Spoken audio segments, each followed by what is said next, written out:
tabernacles in English, and tabernacles and Feast of Ingathering. And somebody mentioned at our table, Bernie, right? That's your name. He mentioned, I think it was him, if not, you correct me, but that we in our country we have 2 Thanksgivings. Well, unfortunately, most of them only celebrate the second one in November. That was likely a little delayed, but it's a little hard to tell maybe, but the Pilgrims who kept that first Thanksgiving was keeping this Feast of Ingathering. They may not have had it on the right day, but that's kind of what was in their mind. And so we're here today, we're set apart, we're set aside by keeping this commandment, which is the purpose of the commandment, is to set us aside. It's not to bind us to some form of legalism. And so we're here, we're set apart from everybody else in the world that's just going about their business like this as any other day. So one of the functions of, and maybe the primary function of commandment, and this one in particular that we're looking at, is to set us aside. How do people know that we're followers of Yahweh? One of the ways they know is because we're gathered here today, according to his command, doing what he said to do. And we'll get a little more into that maybe, but on the 7th day, they were, during those 7 days there, they were to have a fire offering. So that's a problem for us in a way, because Moses said at the point between the first beginning of Abel just offering his sacrifice wherever he wanted to, and Gideon and some of those, said you can't do that anymore. You can slaughter your animals wherever you want them and eat them, but you can't sacrifice anywhere but in the place. And so we have a problem. Most of us, I'm assuming, can't afford to go there 3 times a year to Jerusalem, number one. And if we could, and you tried to offer a sacrifice, you might could find somebody there who's a actual Levitical priest, not a Levite only, but an actual lineage of Aaron. And he might be willing to help you, but if you tried it, you'd be arrested pretty quick, which is a dirty, rotten shame. It ought to be that way. God gave Israel control of that spot in the 67 war. And what they do? They gave it away. And so a part of the reason why they're having the troubles they're having, and we pray for them every week, and we should pray for them, but a part of the reason is because God gave them that spot back and they gave it away. Because they did not want to, the civil government of Israel does not want to reinstitute the Torah. There are people within Israel who do, but they don't have control of the government. And so, at any rate, that is a historical tragedy, unfortunately. It's like God giving you something and you throwing it back in his face. So that's not to say everything they do is wrong, but that's a, Yeshua told some, you do greatly err, and that's a big error.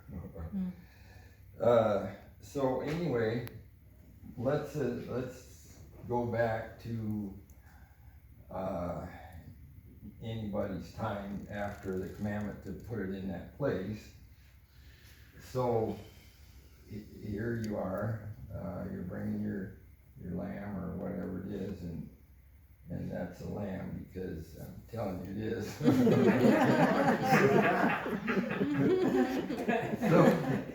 So you bring it to the priest here, and you offer it on the altar of sacrifice. And one of the things to take note is that they were given instructions, do not do this, do not put any sacrifices on the altar of incense, which is the middle altar, and don't do it on the mercy seat in the holy place. You're to put incense, and they would take blood and throw it on the corner like that, so that it covered two sides, and put blood on the four corners here. There was what the Bible calls horns, but they were just sticking up, and so they were to put blood on it. And so, okay, here they come, and they do that. And so here's the little lamb or whatever your animal offering is put on here, and it goes up. And depending on which one it was, the priest would get a little of it, and sometimes the whole thing went on there, and the offerer would get a portion. And so this whole thing here, whatever all else it was, and it's not just one facet, it's multifaceted, but whatever all else it was a fellowship meal. God, the priest, and the offer. And God burning it up, the fire burning it up on the altar was significant, or the meaning is that was God consuming the sacrifice. So he's consuming his part of it, but it's symbolic, and they're actually doing it. But I want us to see that this is, so here's why we meet, and here's why we eat together. Because it's rooted in this sacrificial system. And I have a friend, and I mean, I'm not saying that it's a friend, who doesn't like to come to our meetings because all we want to do is eat. And well, they don't want to eat, and they don't want to bring anything. So I said, well, you don't have to bring anything. You come and you don't even have to eat if you don't want to. Well, so it's just an excuse. They must have got other reasons. But when you say that kind of thing, you do not understand the symbolism involved in the sacrificial system. And so I want us to see that when we fellowship together, at a meal, we're not just sitting down to eat to live. We are doing that, because if you don't eat, obviously, there's a period of time you will die.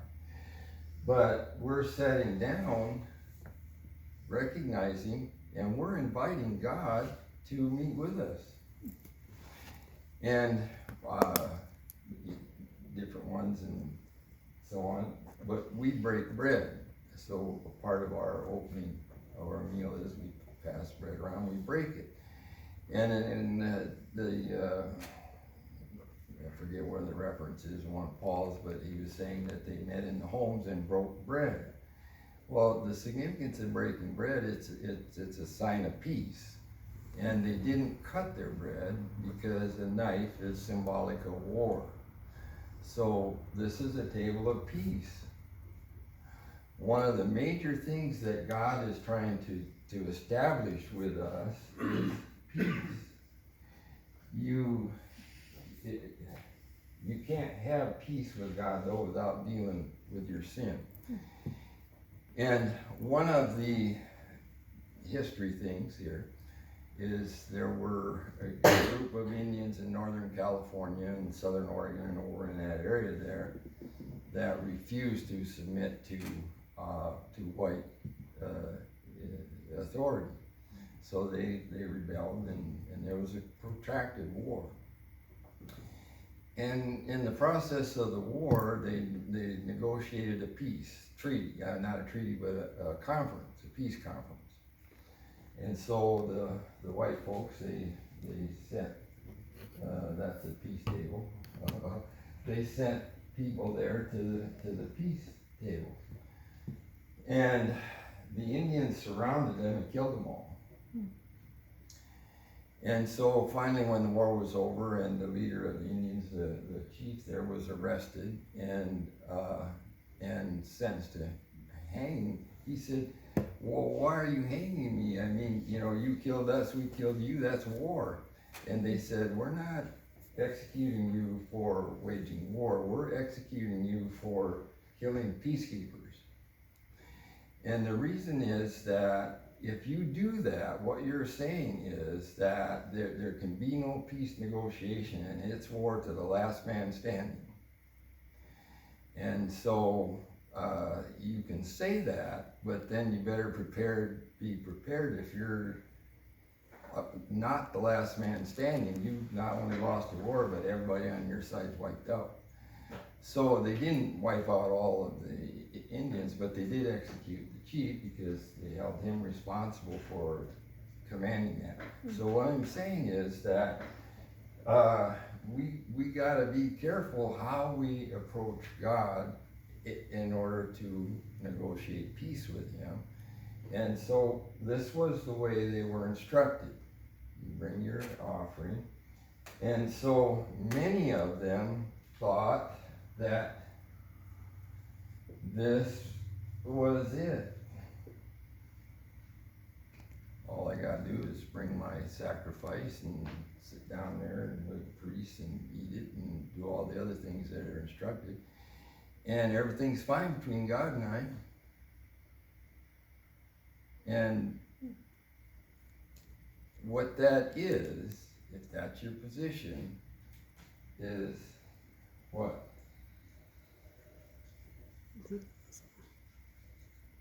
That is legalism. A proper understanding was that all of this process here was to point you not to this sacrifice. That sacrifice was supposed to point you to the sacrifice that God provided. That's Abraham's faith.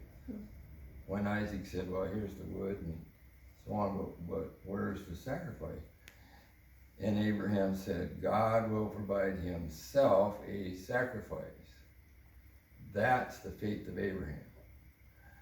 So this was supposed to teach you, every time you brought that, it was supposed to remind you of the sacrifice that God is going to provide, not your own. If you came with that attitude and repented of your sin, one of the things they did was lay their hands on the head. That was supposed to be a sign of repentance, that they were placing their sin on the sacrifice. If you thought that you were actually literally doing that to that lamb, that's legalism. But if you thought, no, what this represents is my placing my sin on the sacrifice that God is going to provide. And so, while we can't do this, if we actually sacrificed an animal out here in the yard and so on, we'd be breaking the law, not keeping it. So we don't want to break the law. I mean, most of us here are committed to keeping it the best that we can, right? So that's why we don't offer this actual sacrifice. But what can we do? Look to the sacrifice that God provided. So I'm here at this peace table, or every Sabbath, or any time actually that you sit down in a fellowship meal and recognize and bless God for providing it, you ought to be trusting the sacrifice that He provided. And yeah, you're obeying His commandment to gather together, and you're emulating this lesson He's teaching you here. But don't make the mistake of thinking that, okay, God, it's my judgment day, and I just want to remind you that every Sabbath, well, not everyone, from the time I knew better, I sat down at your table and I recognized that you provided the sacrifice, and you got to let me in here. If you think that, I'm just telling you, don't do that. I'm warning you right now, don't do that. when it comes time for our judgment, and believers are going to appear before the judgment seat of Christ, right? It's called that. What I'm going to teach you here and recommend that you do, and what I plan to do is say, my only plea is the blood of Yeshua, the sacrifice that you provided. I have nothing else to say. Amen. And that is the difference between legalism and faith. So there were those that understood that. Unfortunately, many of them didn't. They thought all they had to do was follow the outward commandment. And so Yeshua got crosswise with them at different times over some of these issues. And they did not recognize him when Abraham said God will provide himself a sacrifice. There he was standing right in front of them, and they never recognized him. In fact, they not only didn't recognize him, they rejected him. They denied that. So we in our Feast of Tabernacles and gathering here, where maybe some of you got gardens or something, but most of us probably aren't farmers. But we have a nation that is harvesting their crop. And so we can thank God that, we have that harvest right now. Unfortunately, I don't know where they got these figures, but under Stalin, when he collectivized all the farms, 20 million people starved to death because they couldn't produce enough food. And I'm just saying that because obviously if you've been watching the news, you know where our country's headed. I mean, we never learn, seem like. So, at any rate,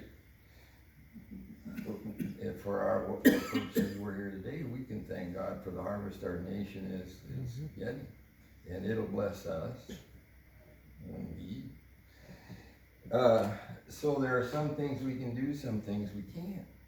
Some things we ought to do. And so as we go on here, so verse 39, 15th day of the 7th month. On the first day shall be a Sabbath. On the 8th day a Sabbath. Now, here's something that's it's not impossible maybe, but it's something that's a little more difficult. Verse 40, you shall take the fruit of the majestic trees, whatever they are, for yourselves on the first day. And we used to, lived in Southern California, Pasadena, we had a fig tree in our front yard, and boy, that was nice to take those figs right off that tree. And so we had that one tree in our yard that we could take from, but right now we don't have. But branches of the palm trees, I'm not saying there aren't any palm trees around, but there aren't very many where we're at. We have to travel quite a ways to get some. And my son and daughter-in-law have some in their front yard, and I might be able to talk them out of letting me clip a few off, but they have a gardener that prunes it all and takes care of it. They probably frown on me doing a whole lot. So, and the boughs of thick trees and the willows of the brook. Now, we do have willows, around here in places. And so, I would just kind of challenge you to think about that one. And, we in the past have had, I'm not sure what they call them, but they're a pretty tall stem with a big fluffy kind of a thing on them, and they, I'm not sure if that's from the pampas grass or not. It might be. But anyway, it's something for us maybe to think about. This might be an area where we could improve a little. I'm not sure what you're doing here, but in the past we have tried to do this. And so, skipping down to verse 42, you shall live in booths or temporary shelters 7 days. All that are born Israelites shall live in booths. So, okay, is there anybody here who's a born Israelite? Okay, because sometimes there might be. But remember, there's one law for the native born and the sojourner. And so I'm assuming anyway, all of us here have been grafted into Israel. So there's one law for us. So I know some of you are here and you're attempting to comply with this. And so that your generations may know, so here's why we live in the booth, that I made the sons of Israel live in booths when I brought them out of the land of Egypt. I am Yehovah, your God. And so I'm going to have to erase things a little bit to make room. Some things I can do better without than others. So, number one, what we're doing here today is memorializing.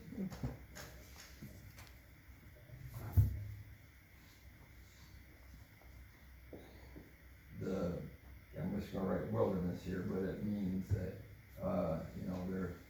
they're 40 years in the wilderness. Now, if you think about it and just ask yourself, okay, so they lived in tents, which were temporary dwellings. Why didn't they, God he would park them there for a while, and sometimes it was short, and sometimes it was quite an extended period of time. Why didn't they build something permanent? And the answer is because this wasn't their home. The wilderness was not their home. And they didn't build permanent houses until they got into the promised land. And so that's why we are living in temporary dwellings, because we're memorializing this. So, well, what difference does that make?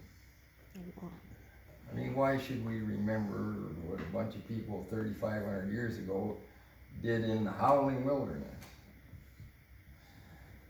And the answer is because it has this lesson for us. Temporary, whatever, that's temporary. Dwelling with us, but who?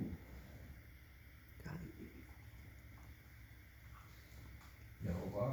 He says, what? I made them dwell in booths when I brought them out of the land of Egypt. I am the Lord your God. And what, in the middle of a lot of this process, what did he tell them? Don't test me like you did at Meribah. What was that test? Anybody remember? Bitter waters. Well, it's bitter waters, but what was the test? Trusting him. Are you going to provide the water? Yeah. You're going to provide the water? Well, there's lots of peripheral issues, but is Yehovah with us? Is he what? Is he really with us? That was the test.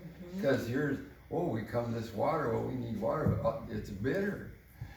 And what, God, you just bring us down here in the wilderness to wipe us all out? Are you with us? You said you'd go with us. And so later on, we're told, do not tempt Yehovah like they tempted him at Meribah. We're not told not to test him, because there are, this is a test here today of Yehovah. We're here today at his command, believing that he's with us. Look around. Where you see? Not like we'd like to. So it's important that we remember this wilderness experience so that we don't make the mistake. They made 2 mistakes at least, more than that really, but they didn't go in when they were told, and then when they were told not to, they went in, and that's why they ended up 40 years here. So that's another thing we should remember. You know, don't, when God tells you to do something, do it. So what are we here today? We're doing what he said to do. And so there's all of the lessons, I'm not going to take all time, I probably don't even know them all without studying it more, but anyway, all those lessons that they should have learned in the wilderness are why we memorialize it, so that we learn them. And so is God with us? Well, here comes Yeshua. Now there's maybe some debate as to how long he's actually here, but I'm gonna say, you've got your kind of standard guess, how long he walked on the earth? 30-some years. Yeah, 33 and a half. Some people say that it was only 30, I don't agree with them, but I'm just saying we're an inch out there, so that all the events that you see recorded happened in 1 year instead of 3, but at any rate, there is a little difference. But this is temporary with us. What did he say? The Father sent me, and I'm going back. Oh, we don't want to hear that. And so Yeshua said, "Get behind me, adversary." Because Peter was saying, oh, not so, don't do that. So 33 years is a relatively short time in the scheme of things, but so this was prophetic in their time of this. They may not have realized the detail of it and so on, but this is, John and I were talking this way, but this is Messiah ben Joseph coming to dwell with us temporarily, because he had to come temporarily in order to save us. Somehow he had to give his life. And we've talked about how, well, the Jews didn't have to do it. They could have recognized him for who he said he was and said, okay, Yeshua, you're the king. And a few of them tried to do it by force, and he slipped away and he wouldn't allow them to do it by force. Because you're going to start that kind of a thing, the first thing you know, there'd be 10,000 angels involved in the process, and it's not that difficult to actually overthrow Rome if that's what you want to do. It is in and of yourself, but I'm just saying, if that's how you're going to make him king, then it's certainly possible, but that wasn't the plan. So the Jews didn't have to, they could have recognized him, then what would the Romans have done? Crushed him. If they had offered no forceful resistance, and what would they have done with Yeshua? Same thing. They put right on his cross, in 3 languages, it wasn't in English, but in English it's translated, Jesus Christ, King of the Jews. So what's the problem with that? There's no Roman authority ever gave him the right to be king. So from their point of view, that's sedition. It's rebellion. And so they went ahead and done what they did, only they'd have been a little more convinced. Pilate said, well, I don't find anything wrong with him. Oh, by our law, he ought to die. Well, I don't care about your law. I don't find any fault in him. Well, crucify him, and they begin to riot.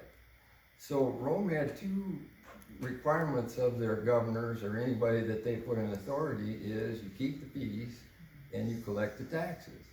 As long as you do that, you got your job, and people can pretty much go about whatever they want to do. At one point, they had to burn incense to Caesar, but if you did that, you could believe in whatever God you want to. So the Romans weren't that hard to get along with if you wanted to get along with them. So Pilate gave in to them because he did not want a riot. He didn't want news getting back to Rome that well, Jerusalem's in a riot, and now the whole country's in an uprising. So that's the problem. If you let it get started, you don't know where it's going to end. But he would have been more convinced that he actually was a rebel. But why didn't he think that he was? He asked him, he said, "Are you king?"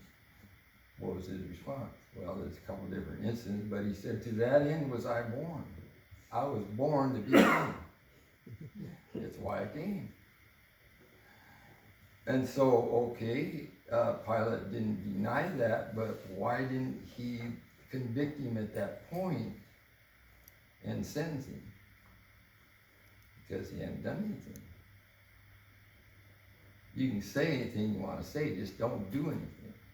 The minute you do something, now you're guilty of sedition if it's against the government.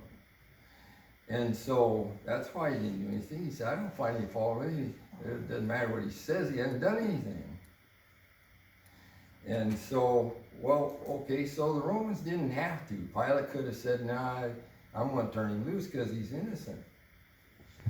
So, what would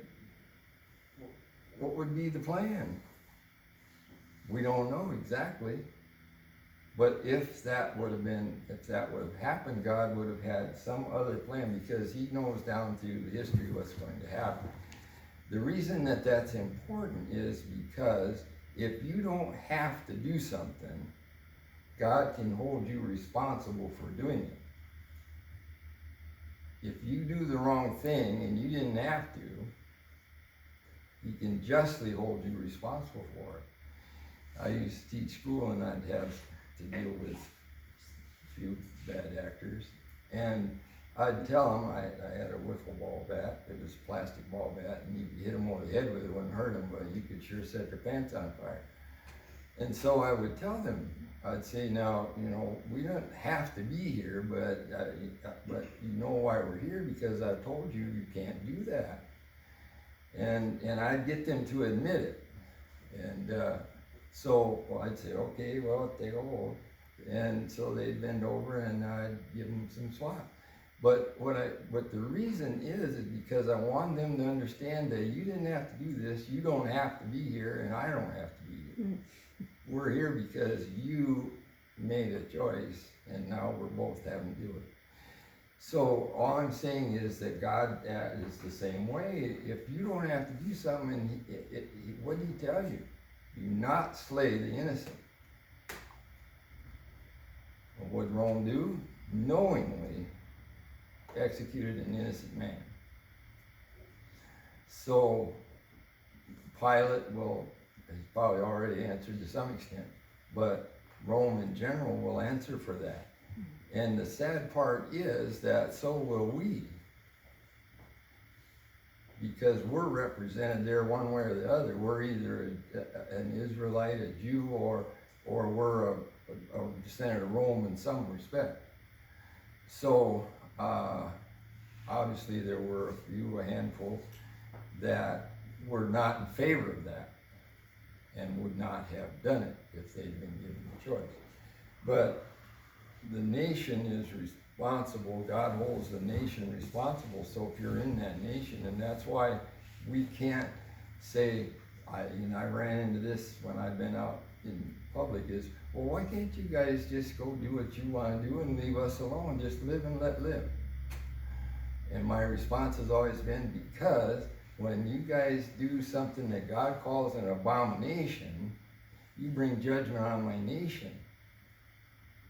And I stand to lose my nation. So I'm not going to just live and let live. I'm telling you what's the matter with what you're doing, and I'm telling you ought to stop. So I've yet to have them do that, but at least I told them the truth of the matter and why this thing about live and let live is not valid.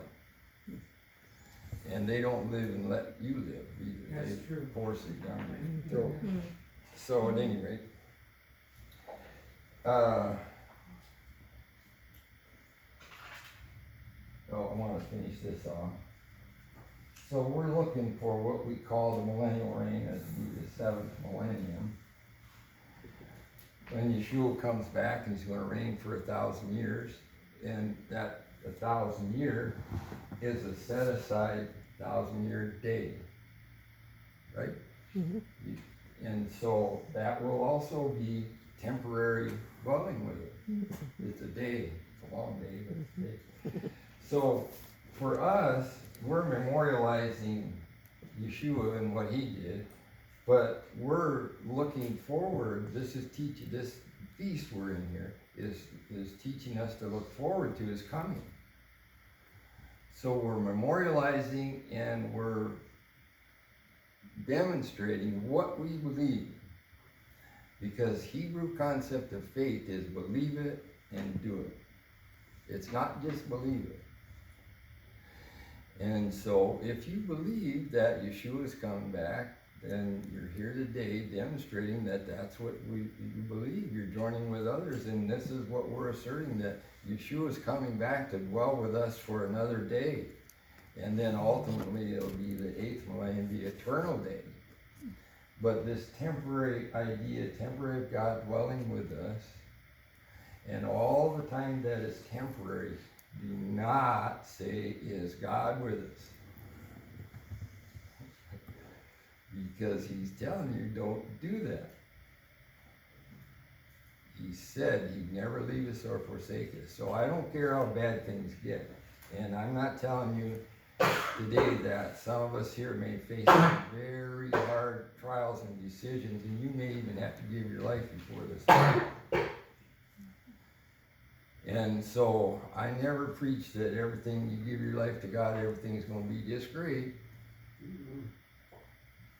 And it may be, and if it is, then thank the Lord. But some of us, see, why did Yeshua have to suffer? Not for himself, right? He was innocent. Why did he suffer? For us. Why are you going to have to suffer? Maybe for yourself, but it may be for others. John was just mentioned to me this morning, John Huss, who's a Sabbatarian.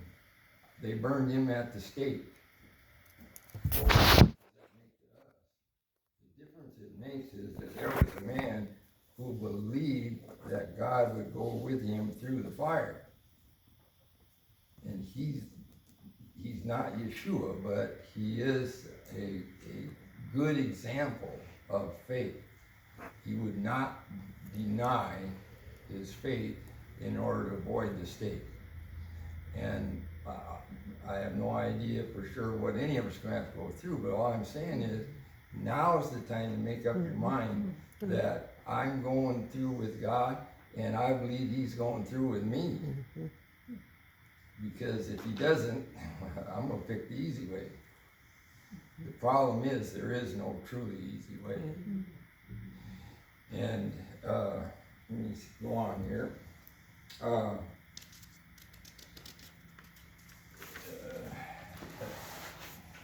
got a great little of this. So, is your offer still good, John? Take as long as I want? Keep going. Okay. I'm enjoying it. Okay. Don't go past midnight. Don't mess Yeah, with this. just might fall You over. don't want anybody Everybody stay falling out out of the the window. Okay, well, some of you are looking a little droopy-eyed, and I know you're kind of fighting it, and I'm trying to speak loud enough so You guys maybe I'm want me to not turn your lulling you. lights on? Yeah. No. The air conditioner would be low. What? Well, Next time go easy on the lunch. Yeah, yeah. I'll have lunch afterwards. Okay, I want to look at this as a final thing. Is Yeshua got in trouble because he went to the temple and he healed he healed the man with the withered hand and the woman that was stooped over, and they said, the scribes and the Pharisees said, there's 6 days in the week, you come here and be healed then. And accused Yeshua of breaking the Sabbath because he's working. And so Yeshua said, I work and my Father works. Right? You remember him saying that? Yeah. I work, my Father works. So, okay, the question is, well, what kind of work? Because we know that he didn't break the Sabbath, or he'd have been stuck in the grave. If he broke the Sabbath, it's a sin. Sin holds you in the grave. That's why you and I, if we end up there, are not going to be able to just walk out. And so he's not saying, oh no, I'm not working. Right? So be careful of that. If somebody accuses you of something, be careful to say it right when you respond. So what kind of work is it? Father's work. What? My father's work? It is his Father's work, that's right. So let's look at creation here, because that's where all this stuff is based off of. So in creation, God was creating. Once he created it though, what did he have to do? Sustain it. Keep it working. He had to sustain it, or it just disappeared. It'd go back to nothing. And then John tells us that the Lamb was slain from when? The foundation.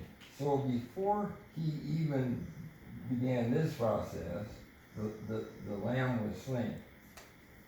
So this is redemption.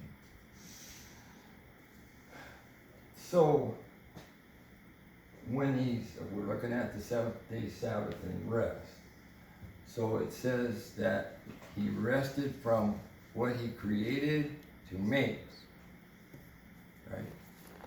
So we're told that. Do not do any servile work. But when he says, I work, when he was, let's just take the lady that's bent over, when he heals her and she stands up straight, what kind of work is he doing?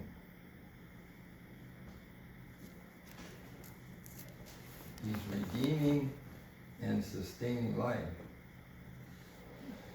The redemption did not, these two things here didn't cease at the seventh day, right? He didn't know every seventh day withdraw this promise, because that's what it was a promise. Yeshua promised to be the sacrifice if it was necessary. It became necessary when Adam sinned. If Adam would have passed the test, it wouldn't have happened. So this is what we call legally, it's a contingency clause. So if we buy something rather than we sign this contract, says pay so much a month, and if after 3 months you fail to make the payment, then we repossess whatever it is. So as long as you make the payments, that contingency clause doesn't kick in, right? You make the payments, they aren't going to come repossess the vehicle or whatever it is you buy. So this is a promise, but it's contingent on being necessary. So what that means though is, and why it's important, that concept's important, because Adam could have passed the test. Well, I don't know how long it would have been. It might have been 1,000-year day, or it might even be going on now. I don't know for sure, but there was a period of test. So the reason that I can say that is because who passed it?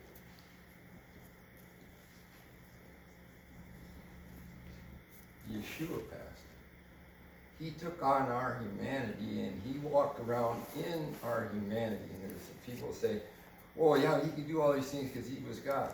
Well, that's true, but if he went around doing these things in his divinity, he didn't prove anything. Right? And what he proved is, you got to be God to keep the Torah. So, okay, God, if that's true, you can't condemn me because I'm not God. So I'm just human. And if you try that defense, what he'll say is, so was Yeshua. And he did not sin, and I told you he didn't because I resurrected him. And not just to die again, like Lazarus or some of these other people that were resurrected. So, it's like somebody tying their hand behind their back and maybe fighting with one hand. They could use two, but they decided, no, I'm not gonna do that. So when Yeshua was born, one of the things that was predetermined was he would live as a human. And when the Bible says he was tempted in every way like we are, yet without sin. So what that tells us is, Adam, you didn't have to. So you did, so God is justified in condemning you. You eat that tree, you die. So if he had to, and there are some people out there that'll tell you that, then what that does is corrupt God's justice. That's right. And his love. Because he wants you to freely choose him. And the only way he can let you do that is to let you. Well, some people freely choose him, but I hope all of us that are here. But others, and we know them all around us, freely choose to reject him. And so, this resting thing here, it's important that we understand it, because this is a Sabbath of rest today. So, what are we doing here? We're doing the work of redemption and sustaining spiritual life and our physical life when we eat. The Day of Atonement we fast on, but obviously we can stand one day. Most of it can stand more than that. So I'm trying to equip us so that we have the answers to why we're here, when somebody out there is going to say, oh, you guys are just into that legalism stuff. And they believe it. They think that's why you're here, is to earn your salvation. Because Constantine, he didn't say it yet, or another Roman Catholic priest said that all of this legalism and Jewish feasts and so on, is, you can't do that anymore. And so that's what got Luther into trouble with the Jews when he tried to go and evangelize them. They would not accept a Torah-less Messiah. Imagine that. I don't know why, what's the matter with them? And so we're back here, we singing this song, these are the days of all these people. Well, we're in those days all right enough, but we're in those days trying to restore the truth of the matter. And I'm going to just say this again. I'm going to have mercy on you. But,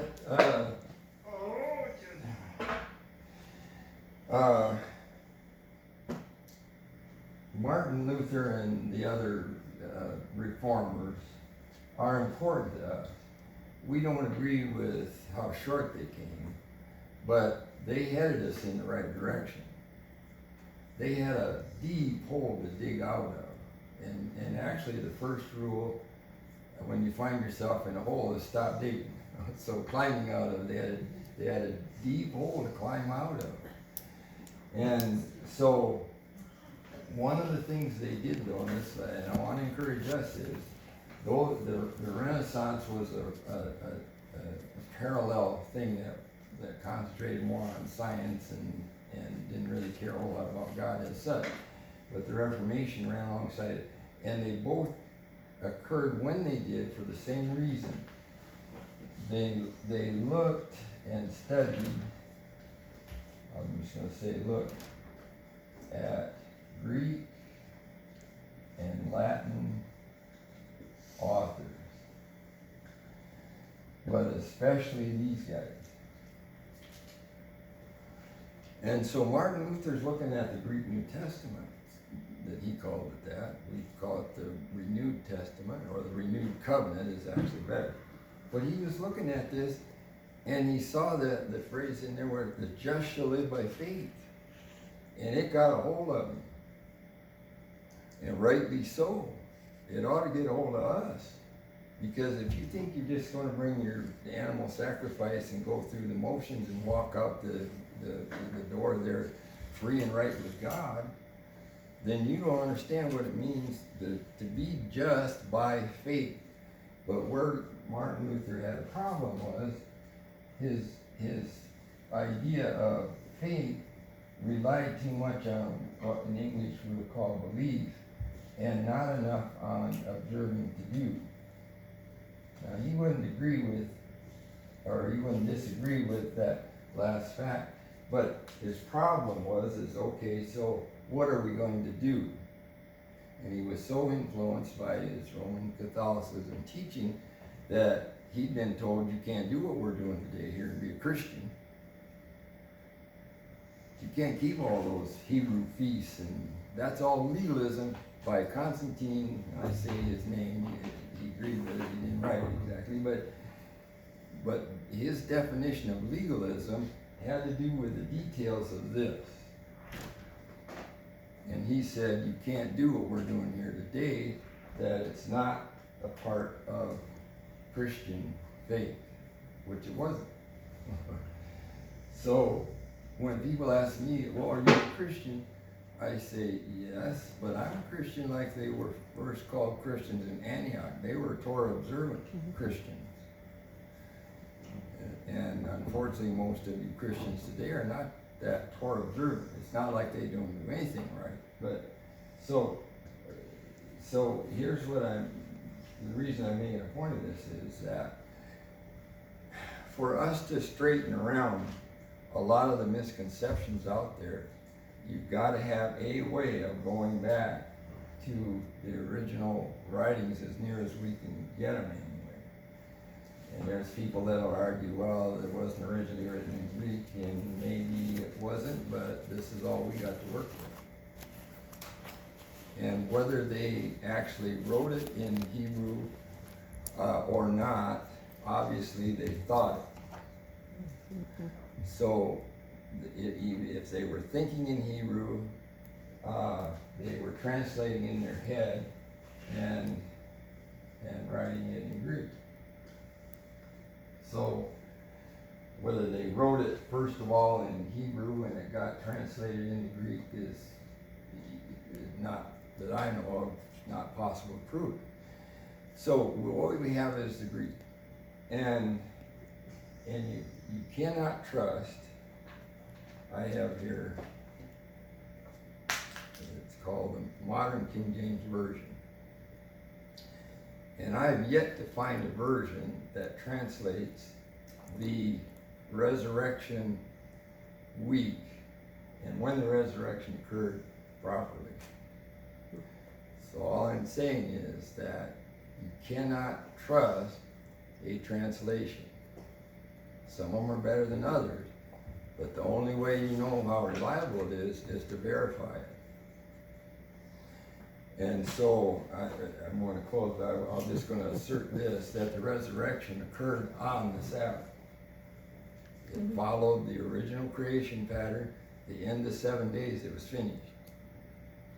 And if you line up the Passover pattern with the first creation pattern, it'll tell you what the Passion Week was. And it just hit you right in the face. It had to have been the Sabbath. But, and maybe somebody's translated right out there, I don't know, I haven't found it yet. I've checked several versions and none of them have it right. They will substitute day in there when there is no day in the Greek. They will substitute, they'll call having passed the Sabbath, they know what that word is, on the first day of the week, it's the same word as Sabbath. But no, they're going to tell you it's week. So on the first, stick day in there that's not there, and then call Sabbath week. And so it looks like that that the ladies came on the first day of the week as the sun was coming up. And that's not what the original Greek says. I mean, it's just plain not. It's a gross mistranslation. And it's a translator bias because they're going to set Sunday aside. And so when I was growing up, they told me, well, Yeshua wrote, they called him Jesus, there's nothing wrong with that. But Jesus arose on the first day of the week. So we're commemorating the second creation. The Jews keep the seventh day commemorating the first creation. but we keep this Sunday because it's commemorating the new creation. And so it's okay to commemorate the new creation, but you ought to commemorate it on the right day. And so I'm just telling you that. I can show you if you don't believe me. But anyway, all that's tied up in what we're doing today. So the Lord bless you, keep you,